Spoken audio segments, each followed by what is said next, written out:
operasi tangkap tangan ini, Kementerian Dalam Negeri tentunya.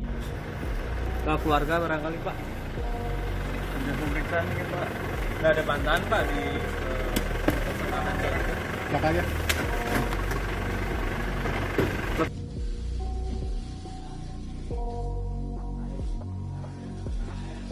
Nah, terkait dengan adanya operasi tangkap tangan ini, Kementerian Dalam Negeri tentunya sangat menghormati proses penegakan hukum yang saat ini tengah dijalankan oleh KPK terhadap Bupati Kepulauan Meranti. Dan kami di Kementerian Dalam Negeri tentunya akan mengikuti setiap proses atau tahapan penegakan hukum yang sedang berjalan. Kita tentunya menghormati ini juga secara bersama-sama. Publik juga kita harapkan mengikuti proses ini secara bersama-sama.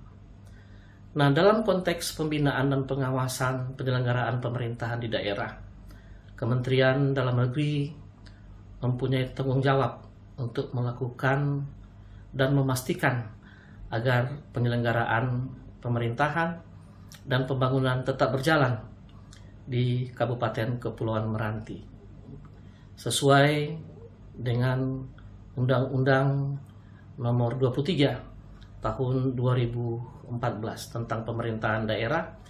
Di pasal 65 dinyatakan bahwa apabila kepala daerah berhalangan sementara atau ditahan, maka yang bersangkutan dilarang untuk melaksanakan tugas dan kewenangannya.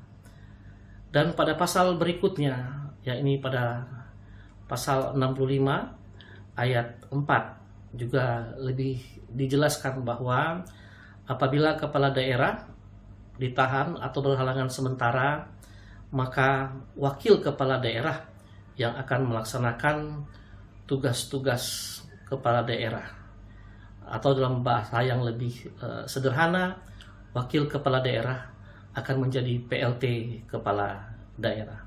Ini sesuai dengan aturan perundang-undangan yang berlaku.